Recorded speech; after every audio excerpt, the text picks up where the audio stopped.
안녕하세요. 뉴스와 사람들입니다. 노무현 대통령 추도식 행사에서 장윤선 기자와 추미애 후보의 질의응답을 보면 현재 민주당이 처한 상황이 어떤지를 보여줍니다. 많은 시민들께서 지금 노무현의 꿈, 노무현의 철학, 노무현의 가치가 지금 더불어민주당 안에 잘 구현이 되고 있는 것인가?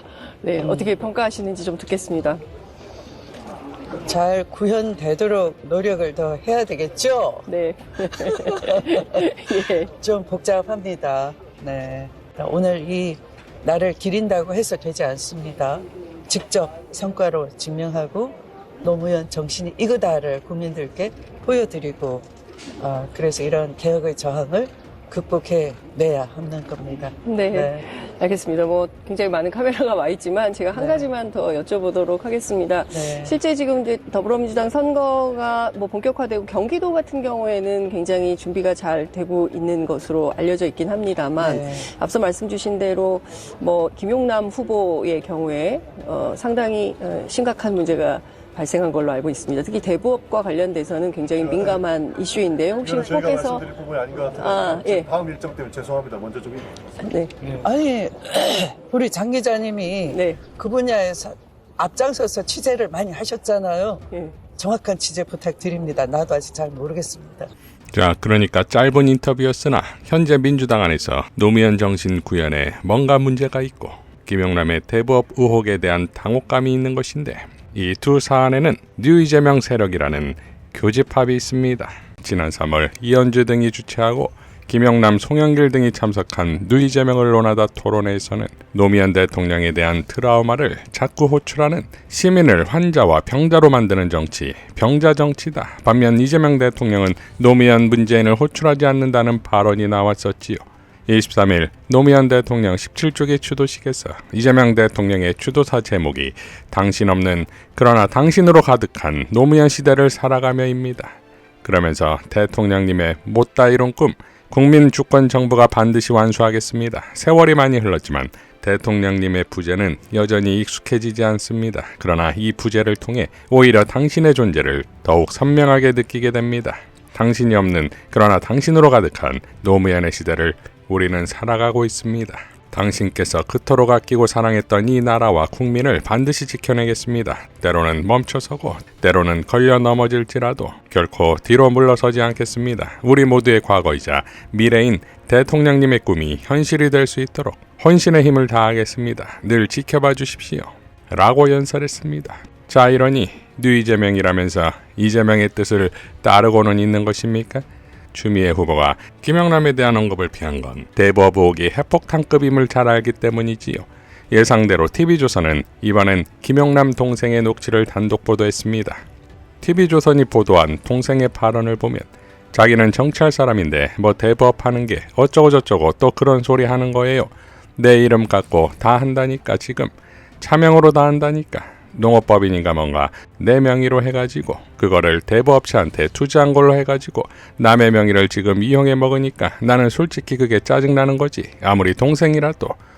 자, 이에 대해 고일석 기자는 다음과 같이 밝혔습니다. 보도는 차명 운영에 초점을 맞추고 있고 김용남은 불법은 없다는 점을 계속 강조하고 있습니다. 이 건이 완벽하게 합법적이라면 김용남은 순수하게 돈만 대고 한모 씨가 명실상부한 대표로서 대부업체의 모든 업무를 수행한 경우입니다. 그런데 그럴 가능성은 거의 0%입니다. 김용남 측은 법인이 차명으로 운영된 적이 없고 후보자 실명으로 지분을 인수했다고 말했는데 이게 김용남이 자본주로서 지분만 소유하고 있었다는 걸 강조한 거지요. 그러나 이 말은 김용남이 대부업체의 소유주라는 것을 김용남 측의 입으로 확인해 준 겁니다. 어쨌든 지분만 소유하고 있었다는 그 말이 맞으려면 정말 대부업체의 대출 승인이나 회수, 자본 조달 등의 업무에 김용남이 일절 손을 대지 않았어야 합니다.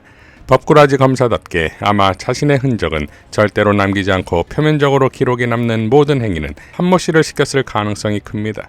그러나 제가 아는 법인 내에서는 이런 류의 바지 사장과 관련한 사건은 민사와 형사 모두 서류상의 기록과 무관하게 실질적 지배력 여부를 책임의 기준으로 삼고 있습니다. 대부업체 건과 관련해 제보자가 녹취가 사실이라는 점만 확인해주면 김용남의 실질적 지배력은 그것만으로 충분히 입증됩니다. 그러면 외형적으로 뭘 어떻게 꾸며놨든 김영남의 대부업체는 대부업법이 금지하고 있는 차명 대부업체가 되고 김영남은 형사처벌을 면하기 어렵게 됩니다. 물론 녹취가 대화 당사자가 아닌 제3자가 불법적으로 입수하여 방송사에 제보한 것이라면 얘기가 달라지겠지만 그런 경우 정상적인 언론사라면 절대로 다루지 않습니다. 그러나 이것도 어쨌든 아직은 가부간 명확하게 확인된 건 아니니 지켜보자고요. 더구나 TV조선이니 그럴 가능성이 전혀 없지는 않지요. 지금 이재명 대통령 얼굴에 먹칠을 해가며 김영남 지키기에만 몰두하고 계시는 김영남 지킴이들께서 기대할 수 있는 건 이 경우밖에는 없을 것 같습니다. 정당의 판단과 결정은 수사와 재판을 통해 유무죄를 가리는 형사 절차가 아니고 정치적 정당성과 특히 공천 관련해서는 선거에서의 역량이 가장 중요한 기준이 되므로 다른 건 다 필요 없고 김영남 말만 100% 다 믿어준다고 해도 그가 대법체를 소유하고 있다는 사실을 공천 과정에서 당에 밝히지 않았다는 것만으로도 김영남을 제명하여 공천을 취소할 수 있는 이유는 충분히 되고도 남습니다.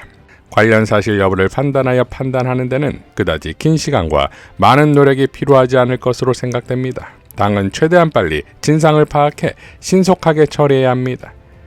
자, 장서구 언론인도 다음과 같이 밝혔습니다. 민주당의 텃밭인 호남에서 무소속과 혁신당의 우세 지역이 늘어나고 있다. 진보당의 지지율도 생각보다 높게 나타나고 있다. 민주진영의 바로미터이자 성지인 호남에서 이런 현상이 일어나는 이유는 민주당의 방향에 대해 못마땅한 당원들이 늘어나고 있다는 것을 방증하는 것이다. 이 여론 판독기의 의미를 빠르게 깨닫길 바란다. 위험한 곳은 서울 소수 지역과 영남의 여론이다. 한 곳에 매몰된 민주당의 이슈가 언론의 서포트를 받으며 보수 우세 지역이었던 곳으로 흘러들어가기 때문이다. 빠르게 정리하지 않으면 선거일이 다가올수록 폭은 점점 벌어질 것이다. 발로 열심히 뛰는 것도 중요하지만 깎아먹는 표를 없애라. 지금은 그것이 답이다. 라고 밝혔습니다. 이번 뉴스의 김대호 기자는 다음과 같이 밝혔습니다. 당 지도부도 결단을 할 땐 해야 된다. 근데 아마 그 괴리가 또 있으실 거야. 정청래 대표님도. 이재명 정부의 성공을 뒷받침하고 욕은 내가 먹겠다 그랬는데 이재명 대통령이 여기 있고 정청래 대표가 여기 있다고 하면 이 사이에 있는 사람들이 문제인 거거든. 그래서 함부로 또 치면 정청래가 치명을 다 죽이려고 한다. 그 프레임에 말려드는 게 싫은 거야 또. 그 아래에서 고민이 많을걸? 기준이 뭔데요? 원칙이 무너지면 다 무너진다 그랬잖아. 누구는 날리고 누구는 눈치 보여서 못 날려? 누구 눈치를 보는 거예요 지금? 이래놓고서 자기들이 이 사람을 욕하면 이재명 대통령을 욕하는 거라고? 그거를 보는 국민들은 당신들을 뭐라고 생각할까요? 그런 사람들이 원내 지도부며 뭐며 하고 있어요? 와 진짜 내가 민주당 지금 진짜 심각해. 이번 지선 끝나고 나면 전당대회 때 당원분들이 심판을 해주셔야 되고 정청래 대표님도 난 연임을 해야 된다고 봐. 이 정도면 그냥 전체적으로 공천을 떠나서도 그냥 소신 없이 막 왔다 갔다 하잖아. 그러한 다음 민주당을 선택 볼 것인지 아니면 당원들의 눈치를 보는 그런 민주당을 할 것인지 선택의 시간이 온다. 그리고 정청래 대표님도 내 너무 좋아하는데 요번에는 결단이 필요한 모습도 분명히 필요하다. 주진호 역사학자는 다음과 같이 밝혔지요. 이번 선거를 민주개혁 세력의 결집을 통한 내란 세력의 응징이 아니라 자기의 정치적 입지를 위해 사용하는 정치인들이 있어요. 하지만 무섭게 현명한 국민들이 다 보고 있습니다. 그렇지 않을 것으로 믿지만 혹시라도 대통령의 지지율이 떨어지잖아요. 그러면 또다시 약담하고 공격하는 자들이 나올 것입니다. 당장은 이익이 되므로 친명을 내세우는 것이니까요. 과거에도 친노나 친문을 내세우면서 마치 간별사나 된 것처럼 다른 사람들을 배척했던 사람들이 있었습니다.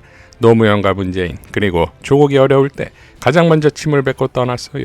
우리가 염원하는 것은 대한민국의 주류가 민주개혁 세력으로 바뀌는 것입니다. 그래서 친일, 독재, 불법, 특권으로 나라를 망쳐온 세력들을 고립시키는 것이지요. 정치인은 그 도구입니다. 라고 밝혔습니다.